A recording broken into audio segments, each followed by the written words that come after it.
बस ठीक है।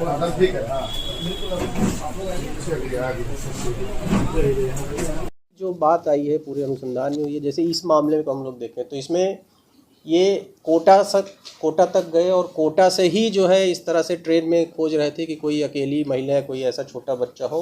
कोटा से इस महिला के बगल में, जिस महिला का बच्चा चोरी हुआ उसके बगल में बैठ गए, पूरे रास्ते उसके साथ बात करते हुए, उसका विश्वास अर्जित करते हुए, और जब पटना पहुँचे तो महिला इन पर इतना विश्वास कर चुकी थी को पैसेंजर होने के कारण, इन्होंने रास्ते में जो उसकी मदद की कि अपना बच्चा इनको देकर थोड़ी देर के लिए वॉशरूम गई और उसी बीच में ये बच्चा लेकर निकल गए। तो इस तरह से लंबी दूरी तक की ट्रेन में यात्रा, अभी हम लोग के अनुसंधान में जो प्रारंभिक पूछताछ में आया कि ऐसा और भी इन लोगों ने प्रयास किया है, और एक आध दो लोग अभी इस गिरोह के बाहर जाने की बात आई है, जो बच्चा चोरी करने के प्रयास में कहीं बाहर गए हैं।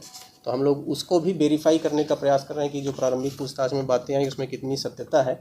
और इसी तरह से एक और जानकारी भी आई कि हॉस्पिटल्स जो हैं, कहीं कहीं उन हॉस्पिटल्स में, खासकर जो छोटे बच्चों के हॉस्पिटल्स हैं, वहाँ भी ये लोग घूमते रहते हैं और इस तरह से कोई अवसर खोजते रहते हैं कि कोई बच्चा चोरी किया जा सके।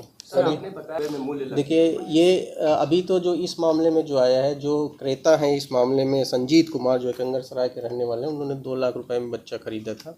अलग अलग मामले, जो इसमें रंजीत प्रसाद है जिन्होंने बच्चा चोरी किया था, उन्हें 60,000 रुपये में बेचा था। तो बीच का जो 1,40,000 रुपया है वो मुन्ना बिंद, जो मुख्य दलाल हैं अभी तक के अनुसंधान में, उनके पास रह गया था।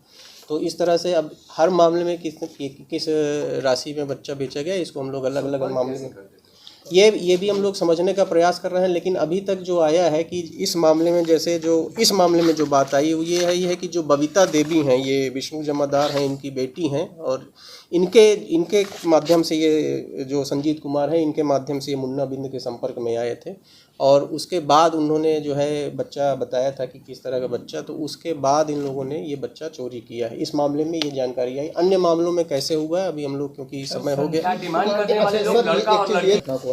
नहीं, अभी तक की पूछताछ में जो हम लोगों ने, क्योंकि हमारे पास जानकारी में एक ही बच्चा था, तो पूछताछ में एक और बच्चे की जानकारी मिली है। दूसरे बच्चों के बारे में हम लोग पूछताछ कर रहे हैं। तो अभी तो हम लोग पुलिस कस्टडी में इनको जुडिशियल रिमांड में भेजेंगे, उसके बाद पुलिस रिमांड में भी आगे पूछताछ करेंगे। इसके अलावा जो ट्रांजैक्शन के डिजिटल एविडेंस मिले, उन डिजिटल एविडेंस को भी हम लोग सत्यापित करने का प्रयास कर रहे हैं कि उसमें और भी पैसों के लेन देन की जानकारी मिल सकेगी। तो इस तरह से जो हम लोग के पास अनुसंधान की तकनीक उपलब्ध है, उसके आधार पे और मामलों का पता लगाने का प्रयास कर रहे हैं।